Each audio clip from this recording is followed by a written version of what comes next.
오늘은 우리에게 매우 의미 있는 기쁜 날입니다. 그 이유는 우리가 오늘 이 예배 때 한 아이를 위해 함께 축복 기도할 수 있는 대단한 기회를 얻게 되었기 때문입니다. 그 말인즉슨 이제 우리에게 미래가 존재하게 되었다는 말이죠. 우리가 살아있는 것은 우리의 후손들을 인해서 결정되는 것 아시죠?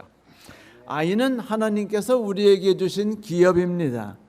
우리 교회에 새로운 기업이 생긴 것이죠. 우리는 아이들이 교회 안에서나 교회 밖에서 뛰놀 때 마음이 흐뭇하고 행복해집니다. 생명력이 작동하는 것을 느낄 수 있기 때문이죠.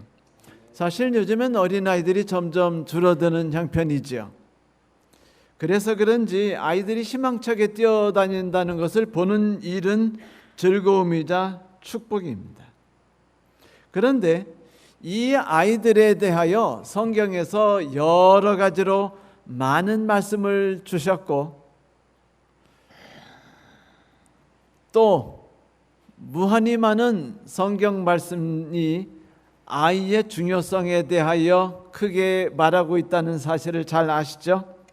예수께서 어느 날 제자들에게 이런 말씀을 해주신 적이 있습니다. 가라사대 진실로 너희에게 이르노니 너희가 돌이켜 어린아이와 같이 되지 아니하면 결단코 천국에 들어가지 못하리라. 자, 이 말씀은 아이들이 부모보다 선하고 착하다는 건가요?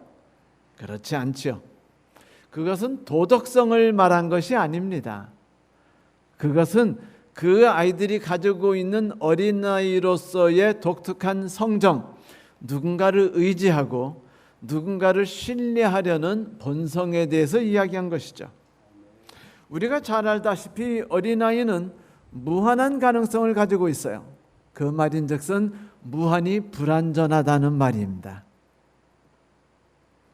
그리고 이 말은 무한히 배울 수 있는 가능성도 가득하다는 것이죠. 이 아이들은 지금부터 끝없이 성장할 거예요. 끝없이 자라날 겁니다.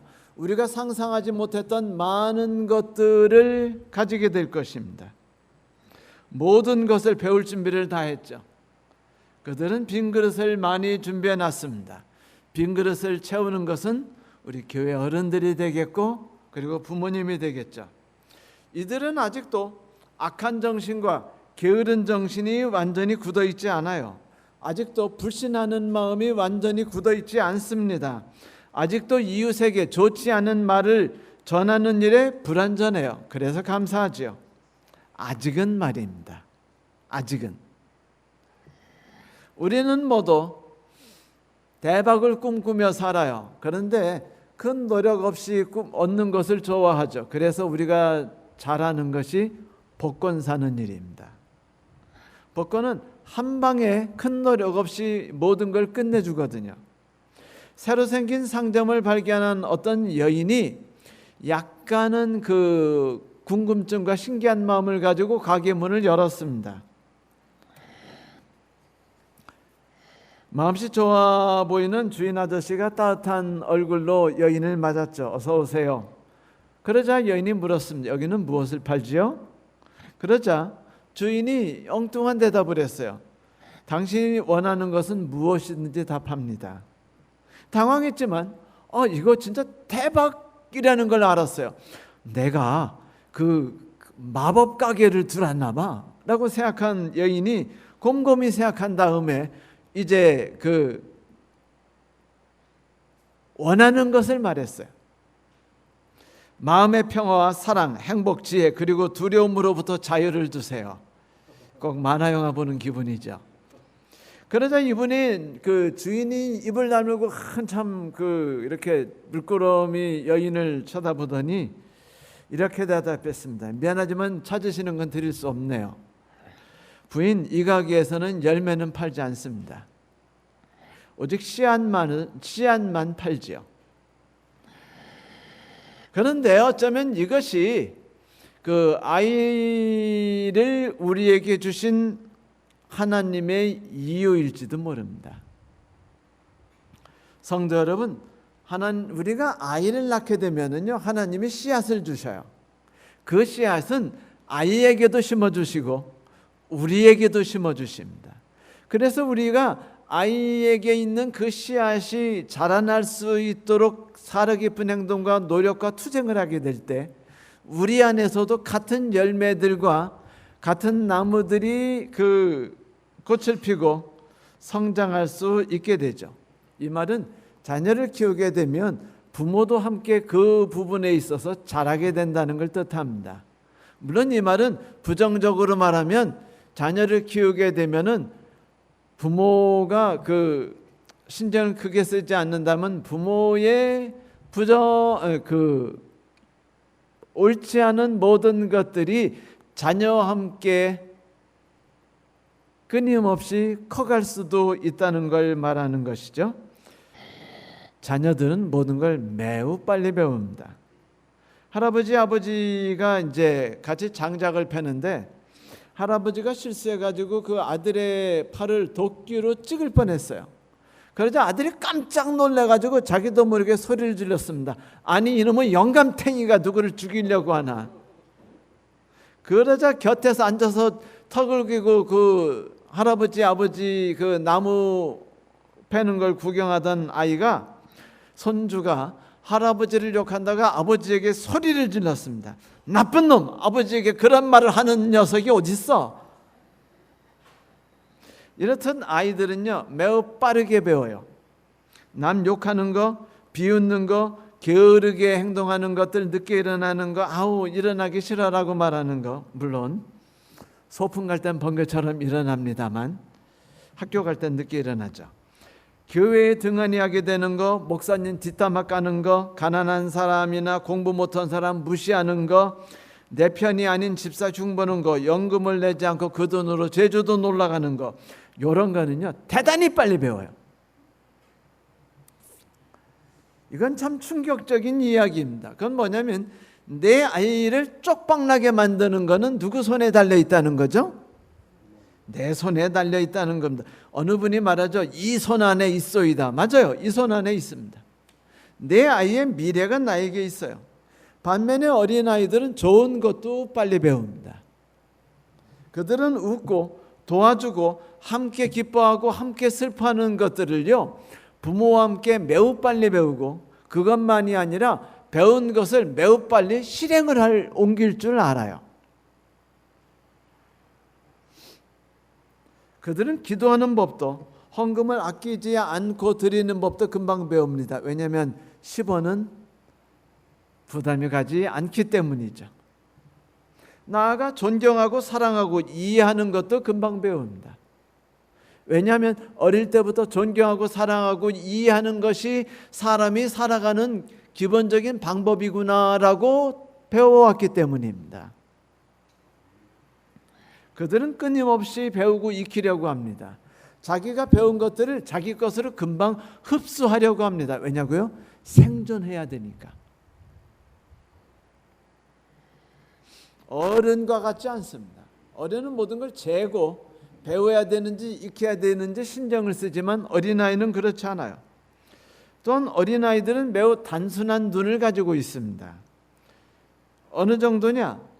어느 날 교회에서 야외 소풍을 가기로 했어요. 그런데 그 전날에 종일 비가 왔는데 뉴스를 보니까 그 다음 날도 비가 온다는 소식이 들렸습니다. 금요일 저녁이 아니고 하여튼 예배 전날 저녁 예배 때 교인들이 다 모였습니다. 간절히 기도했어요. 목사님과 장로님께서 기도하자고 하셔가지고 간절히 기도했습니다. 한편 비가 안 오면 어떻게 행동할지도 논의했습니다.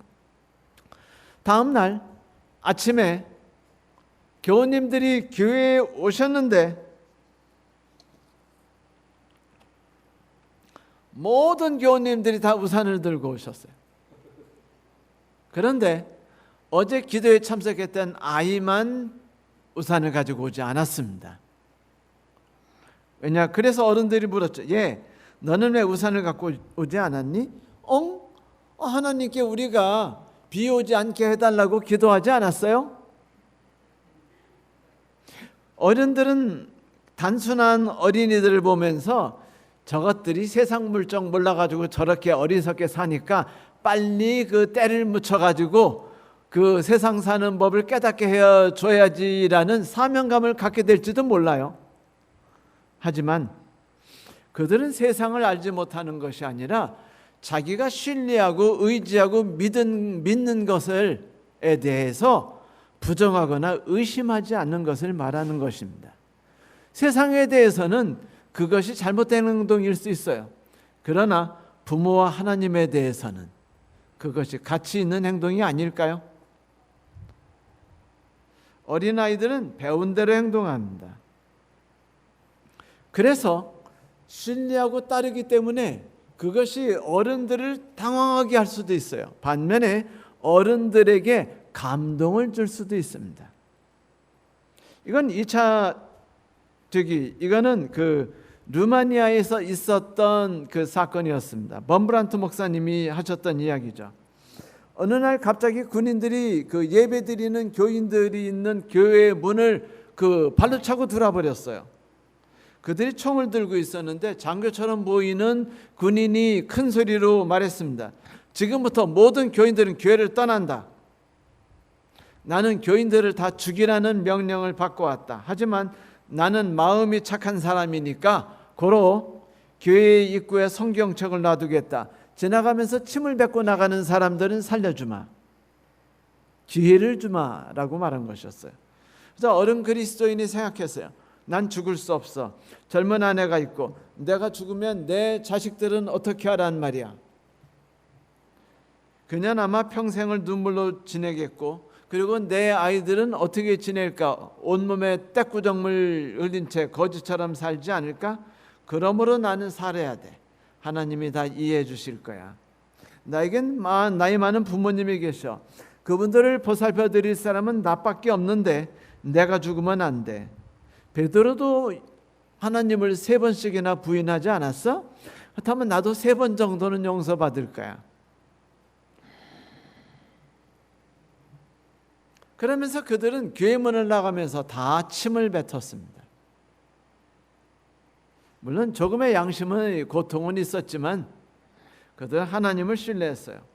그런데 한 작은 소녀가 자기 차례가 되었을 때 12살 난 소녀였는데 그 아이가 거기서 그 머뭇거리고 있는 것이었습니다. 그래서 이제 그 부모님 야, 빨리 나와라고 말했습니다. 그러자 그 아이가 나는 주님을 사랑해요. 이 책은 주님의 책입니다. 거기에 침을 뱉을 수 없어요라고 말해버렸어요.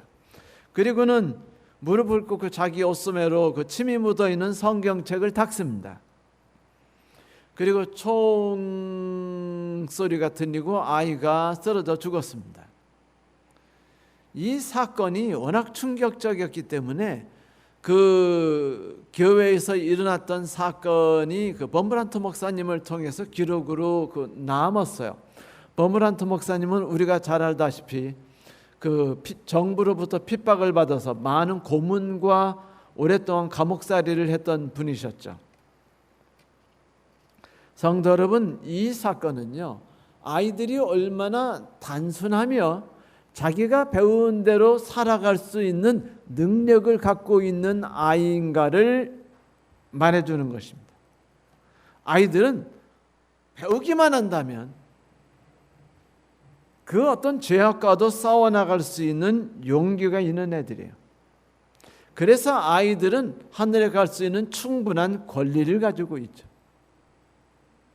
또한 아이들은 단순하고 그리고 작은 감동을 받은 것에도 반응할 줄 아는 그런 특징들을 갖고 있어요. 우리 정도 나이 들면은요, 그 젊을 때처럼 그렇게 순수무구하게 어리석지 않습니다. 우린 어릴 때나 학생 때나 젊을 때는 사람을 믿어야 된다고 생각하고 그렇게 배워왔어요. 우리 나이 되면은요, 어떤 경우도 사람을 안 믿어야 된다고 생각합니다. 믿는 놈이 병신이라고 생각해요. 이게 세상 사는 방법입니다. 그만큼 우리는 세상 속에서 타협하고 자라나는 법을 배웠죠. 그런데 어린아이는 어떻습니까? 예수님께서 어느 날 그 한 2만여 명이 모인 그 군중을 향해서 말씀을 전하고 계셨어요. 말씀을 전하고 계셨는데 점심때가 돼서 이제 오후가 되었는데, 그리고 저녁 3시쯤 되어서 예수님이 말씀이 계속되시니까 제자들이 걱정이 되기 시작했어요. 저녁은 다 되고 사람들은 배고픈데 여기에 계속 있으면 이 사람들을 우리가 책임져야 돼. 근데 우리가 무슨 돈 있다고 이 사람들을 책임질 수 있어? 이 사람들이 날이 밝아서, 죄송합니다, 집에 갈 수 있을 때, 빨리 가서 집에서 저녁 식사를 할 수 있을 기회가 있을 때 빨리 이 사람들을 집으로 돌려보내자라고 생각합니다. 아주 현실적이었죠.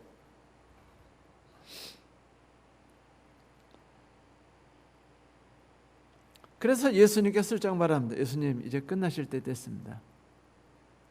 지금 안 보내시면 나중에 문제 생길 수 있습니다. 그러자 예수님이 그들을 물끄러미 쳐다보시더니 이렇게 질문하시죠. 혹시 먹을 것이 없느냐라고 물으셔요. 너희가 먹을 것을 주라고 이야기하시죠. 그러자 제자들이 말합니다. 우리가 어떻게 먹을 것을 줄 수 있다는 말씀입니까? 예수께서 너희가 먹을 것을 주라 한다는 이야기는 뭘 말하는 거죠? 내가 책임질 테니까 한번 시도해 보라는 것이었죠. 그래서 그들이 당황해요. 그 와중에 빌립이 다니면서 혹시 먹을 것이 있나 하고 찾아다니다가 사람들에게 물어보니까 다들 대답도 안 해요. 왜죠? 배고파 죽겠는데 주면은요 어떡합니까? 그래가지고 다들 먹을 건 이제 말 보이지도 않고, 우리 어릴 때 이불 속에서 몰래 까자 이렇게 녹여서 먹듯이 동생한테 안 걸리고 형한테 안 걸리려고 하듯이 안 뺏기려고 그냥 갖고 있었는데, 꼬마 아이가 하나님 말씀 듣고 재밌고 그 다음에 거기서 병자를 고치는 것이나 모든 걸 보고 감동을 받아서 손을 번쩍 들고 여기 있다고 하면서 자기 도시락을 내드립니다. 이것이 예수님께서 기적을 만드실 수 있는 기회를 만들어요. 아이가 준 음식을 소위 말하는 몇 개? 물고기 2마리, 보리떡 5개, 요만했겠죠. 그렇죠? 5개를 이제 주니까 받아가 예수님께 놓고, 이것이 있는데 이것으로 어떻게 하겠습니까? 반 의심, 반 기대. 우리 그리스도인 다 그렇잖아요. 한편으로는 하나님이 도와주세요, 한편으로는 안 될 거야 그러고 우리가 알아서 미리 다 해결 방법을 찾아 만들지 않습니까? 똑같이 빌립도 그렇게 예수님께 가져가면서 말씀하자 예수님이 봤더니 기도를 하셔요. 그랬더니 떡을 떼가지고 주십니다. 그러니까 제자가 딱 떡을 받으니까 깜짝 놀란 게, 떡을 떼는 순간에 반 쪼가리 됐던 떡이 하나가 되고 예수님 손에도 하나가 되는 거예요.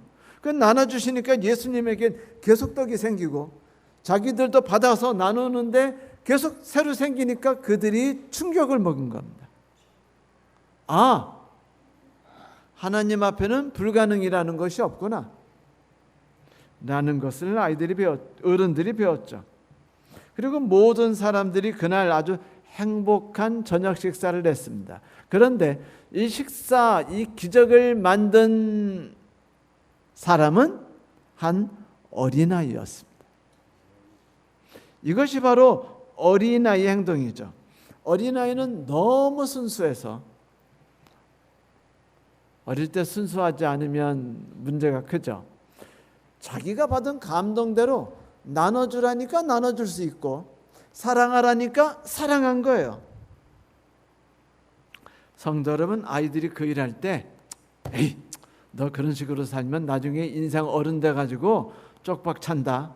응? 절대로 그렇게 하지 말고 내 거를 챙기는 것도 너는 알아야 돼 라고 말하면서 사랑도 적당히 하고 희생도 적당히 하는 거야.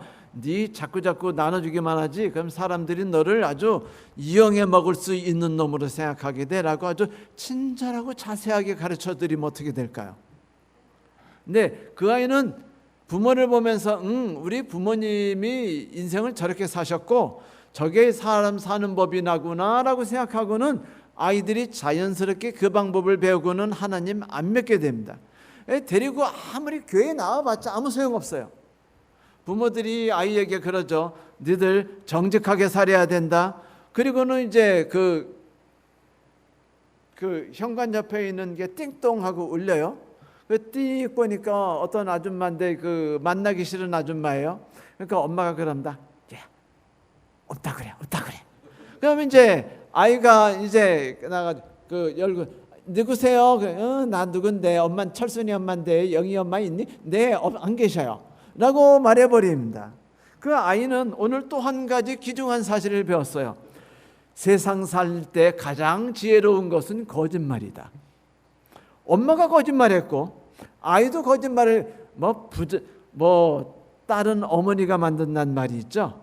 실제로 그 헬싱키에서 그 운전 습관에 대해서 연구하면서 대학생들을 대상으로 연구조사를 했어요. 그래가지고 부모들이 운전 습관과 아이들의 운전 습관을 비교 연구한 다음에 흥미로운 사실을 발견했는데, 아버지가 운전을 아주 그냥 성격 급하고 그냥 마구잡이로 운전하게 되면은요, 아이들이 약간 영향을 받는답니다. 그런데 엄마가 거칠게 운전하면서 막 확 꺾고 그 다음에 뭐 마음에 안 들면 열어가지고 야 이 새끼야 하면은 아이들이 그거는요 무지하게 빨리 배운대요. 그래서 엄마 운전에는 아버지보다 엄마가 영향을 더 끼친다는 사실을 발견한 다음에 이들이 이것을 발표하게 됩니다. 그래요. 처음에 말씀드렸듯이 하나님은 우리에게 씨앗을 주셨을 뿐입니다. 그 씨앗을 키우는 것은 우리이죠. 여러분 앞에 두 길이 있어요. 어떤 길을 택하시겠습니까? 한 할머니가 길을 가시는데 길이 두 갈래가 났어요. 그래서 어느 길로 가야 할지 모르겠는 겁니다. 그래서 이제 들고 있던 지팡이를 놓고 이제 하나님께서, 하나님, 내 지팡이를 세웠다가 탁 놓는 순간 지팡이가 탁 쓰러지면 그쪽 방향으로 가겠습니다. 놓고 딱 놓으니까 오른쪽으로 툭 떨어지는 거예요. 다시 한번 해봤어요. 또 오른쪽으로 떨어져요. 그래서 세 번째 기도하고 또 오니까 또 오른쪽으로 떨어져요. 또 했습니다. 그래서 왼쪽으로 톡 떨어지니까 하나님 왼쪽이라고 말씀하시는군요. 라고 왼쪽으로 가버렸어요.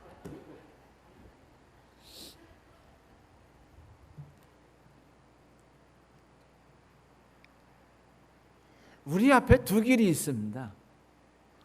두 길이 있는데 여러분, 우리는 이미 이 세상을 살아가면서 어느 쪽으로 가야 세상에서 덜 당하고 살고 덜 상처 입고 살며 좀 더 효과에 비해서 좀 더 많은 유익을 얻고 살아갈 수 있는지를 잘 알고 있습니다.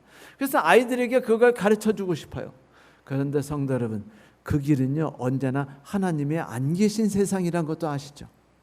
우리는 아이들에게 뭘 가르치냐면 하나님은 별 도움이 안 돼. 하나님은 그냥 개나 발일 뿐이야. 그냥 하나님은 교회 다닐 때만 믿는 거야 라고 입으로는 말하지 않고 예수님 믿어야 돼, 성경 읽어야 되라고 백날 말해봤자 우리가 평상시에 사는 삶을 통해 아이들은요 하나님은 존재하지 않는 분이고 하나님은 쓰레기 같은 분이고 의지할 필요도 하나도 없는 가짜구나. 내가 보니까 우리 아버지 엄마 한 번도 하나님을 신뢰하거나 의지한 적이 없어 라고 생각하게 돼요. 그래 놓고는 우리 애가 하나님을 안 믿는다고 아무리 속상해봤자 아무 쓰잘데없는 짓이에요. 내 행동이 그를 만들어 놓고 교회 안 다닌다고 한다고 해서 우리 문제가 해결됩니까? 성도 여러분, 교회 데리고 오는 것보다 더 중요한 것은, 데리고 오는 것도 가치가 있지만 그 아이가 평상시 삶 속에서 하나님을 의지할 수 있도록 하는 것이에요.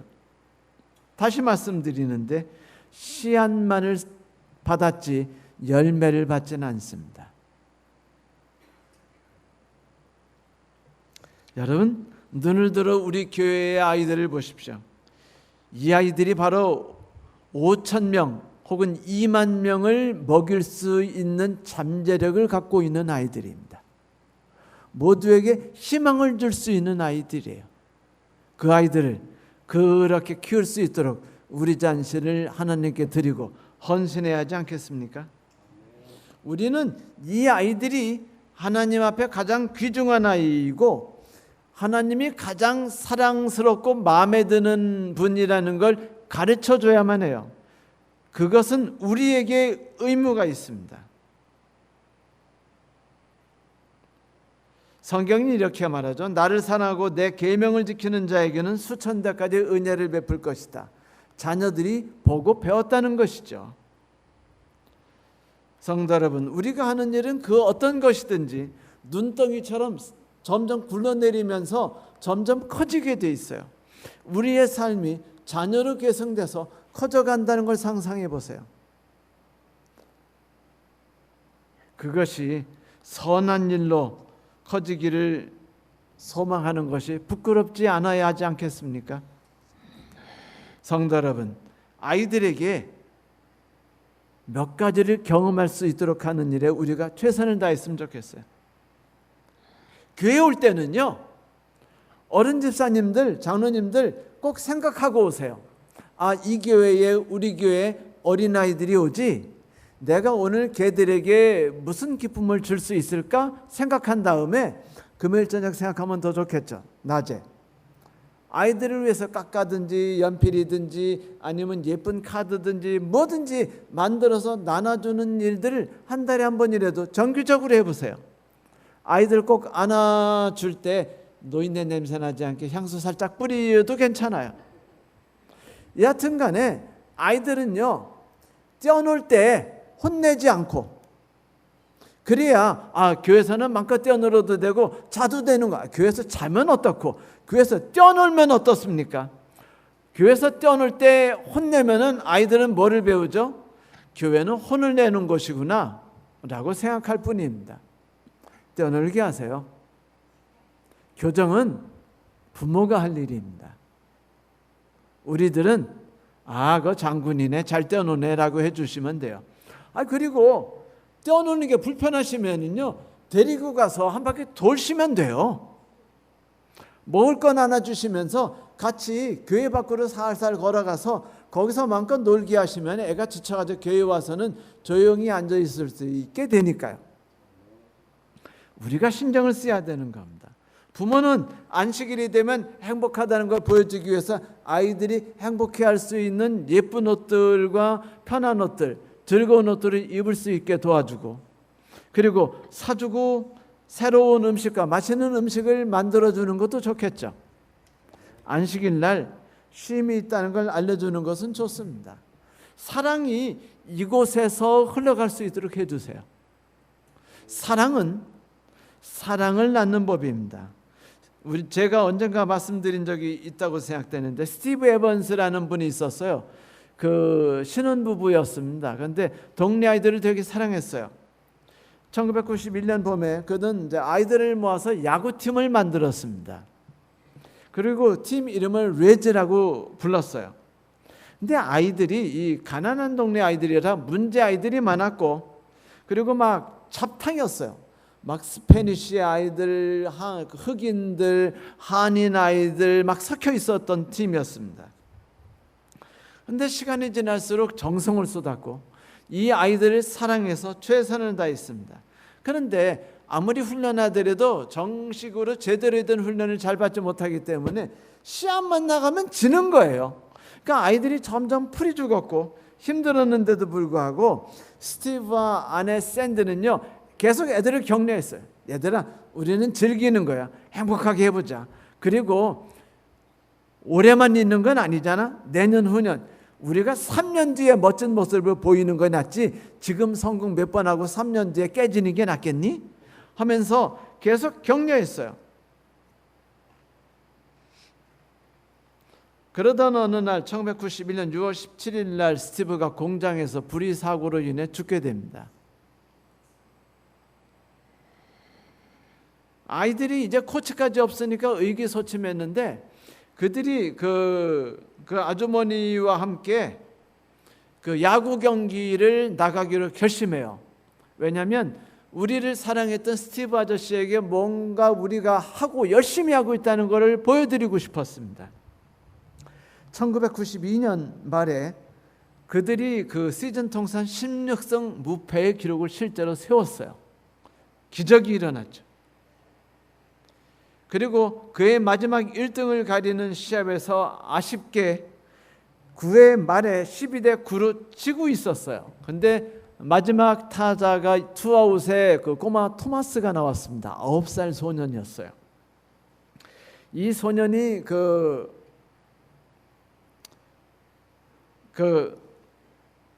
거기서 이제 그 야구 방망이로 글씨를 썼어요. 아저씨, 우리가 아저씨를 생각하고 있다는 것을 보여드리고 싶어요 라고 글을 쓴 다음에 그가 타석에 서서 공을 때렸습니다. 그리고 기적같이 그때부터 거기서 말하기를 그 2M부터 EJ까지 안타를 치고 또 안타를 치고 또 안타를 쳐서 그들이 20대 11로 이겨버렸습니다. 기적이었죠. 이 사건이 워낙 충격적인 사건이었고 놀라운 사건이었기 때문에 그 리더스 다이제스트 1993년 7월 후에 실리게 됩니다. 그때 제목이 뭐였냐면 사랑이 사랑을 낳고였어요. 성도 여러분, 사랑이 사랑을 낳는다는 말을 기억하십시오. 아이들을 귀히 여기세요. 그 아이들이 그냥 지나가더라도 그냥 지나가는 아이 A, 지나가는 아이 B라고 생각하지 마시고 그 교회 올 때 꼭 걔들에게 줄 거를 뭔가를 좀 갖고 오고 성경책, 동화책, 간식 어떤 것이든지 그 아이들이 생각하는 마음을 가져보세요. 그러면 하나님의 축복이 내 마음에 심겨질 겁니다. 누군가에게 주는 것은 물질적으로는 손해 같죠. 하지만 정신적으로는 누군가에게 나눠주는 그 순간에 하나님의 축복이 내 안에 들을 수 있도록 공간을 만들어준 거예요. 10원짜리 동전 10개를 빼니까 100원짜리 동전 10개가 그 자리를 차지한 겁니다. 결국은 내가 나의 삶 속에서 복을 받게 되어 있다는 사실을 잊지 마십시오. 성도 여러분, 사랑을 낳습니다. 우리의 노력은 아이들을 향해서 끝없이 있어야 돼요. 놀아도 공부해도 아이들의 마음이 교회에 있도록 하는 데 있어서 내 작은 손이 도움이 될 수 있게 해달라고 하나님께 기도하시기 바랍니다. 저는 그 베이비 부머 시대의 사람이죠. 우리 때는요 다 7형제, 8형제, 13남매 다 이랬습니다. 정말로 무지무지하게 자녀들이 많았어요. 뭐 식사 제대로 한 애들이 별로 없었죠. 그래서 제가 눈 나쁘다고 하니까 형들이 안경을 사주기 싫어가지고 집에서 키운 당근을 주니까 제가 먹기 싫어가지고 학교 가져가면 애들이 막 그거 보고 얼마나 막 만세를 부리면서 막 달려들어서 당근을 다 가져갔는지 몰라요. 왜? 걔들은요 당근만 먹어도 행복한 애들이었기 때문이었습니다.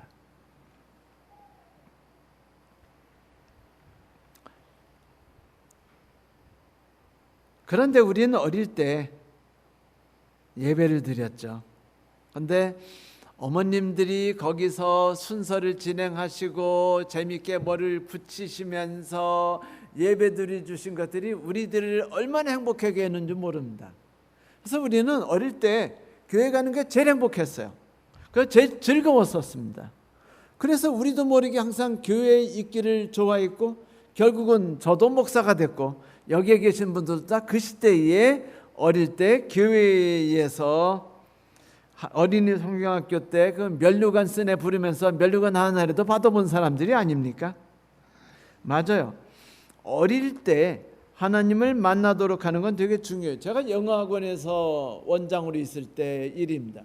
청년들을 만나잖아요. 다 대학생들, 뭐 서울대, 고대, 연대 애들을 되게 많이 만납니다. 근데 이 청년들을 보면서 제가 흥미로운 사실을 발견했는데 이 청년들이 대부분이 캐톨릭이에요. 대부분이 천주교입니다. 그래서 어떻게 하면 저렇게 되었는가 했더니 천주교 부모들은요 어릴 때부터 자녀들이 그 성당에서 머무르면서 살아갈 수 있도록 아주 체질화되어 있었어요. 그래서 그들은 어릴 때부터 성당에 가서 모든 삶과 모든 교육들을 받았고 어른이 돼서도 자연스럽게 그 일을 했습니다. 그들은 성당에서 자기들이 귀찮은 존재라는 느낌을 받지 않았어요. 자기들이 환영받는 존재라는 걸 느꼈죠. 자기들이 중요한 존재라는 걸 인식했어요. 그래서 그들이 그곳에 남았습니다. 또한 교회 어른들은 가치 있는 일을 하는 사람이라는 걸 보고 자랐어요. 왜냐하면 가난한 천주교가 하는 일이 뭐죠? 제일 열심히 하는 게 가난하고 불쌍하고 어려운 일을 하는 사람들을 돕는 일이 아닙니까? 그러니까 어릴 때부터 저 사람들은 멋진 일을 하는구나, 가치 있는 일을 하는구나, 천주교회는 가치 있고 멋진 일을 하는 교회구나라고 생각했던 것이에요. 그 일을 우리가 맡아야 하지 않겠습니까? 여러분, 결코 어린이를 귀찮아하지 마세요. 어떤 사람이 재미난 얘기를 해줬어요. 요즘에 왜 그 뱀 장수들이 없어졌는 줄 아느냐고 사람들이 궁금해했더니 그 뱀 장수들이 옛날에 그 이제 뺨 하면서 막 약 팔면서 그거 막 차력하고 할 때 그 아이들이 막 몰려와가지고 떼꾸정물 문자로 앞에 쫙 앉아서 어른들이 앉을 자리를 막잖아요. 그러면 꼭 뱀 장수들이 하는 말이 뭐냐면 애들은 가라라고 말했기 때문에 애들이 갔다는 거예요. 그러니까 이제 애들이 어릴 때부터 뱀 장수 그 있는 데는 우리들은 그 거부당한 곳이구나. 그래서 애들이 커가지고 아무도 안 가니까 뱀 장수들이 물건을 팔아먹을 어른들이 한 명도 없어져 버렸고, 그래서 뱀 장수들이 다 굶어 죽었다. 그 애들은 가라는 말들은 우리들이 어떤 경우도 영어로 말하면 never, ever 어떤 경우도 같이 말해야 된다는 것이죠. 예수께서 말씀하지 않으셨습니까? 이 아이들 하나를 실족해 하면 연자맷돌을 그 목에 달고 바닷물에 빠뜨리는 것이 나으니라. 성도 여러분, 지금 우리 교회는 많은 아이들이 있습니다. 어머님들이 애를 쓰셔가지고 우리 어린아이들이 4층에서 아주 행복하게 살아가요.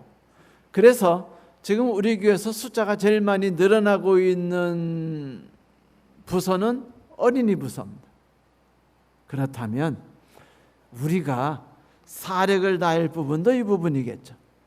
그리고 우리가 최선을 다해야만 우리에게 미래가 있는 것도 사실입니다.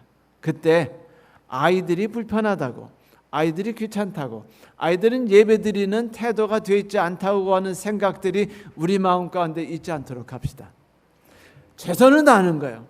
끝없이 아이들에게 뭔가를 나눠주기 위해 생각하고 고민하고 교회에 오시기 바랍니다. 그래서 아이가 된 것에 대해 자부심을 갖고 아이의 부모가 됐다는 것에 대해서 행복해할 수 있도록 우리 교회 어머님들이나 아이들이 그런 생각을 가질 수 있도록 한번 해봅시다.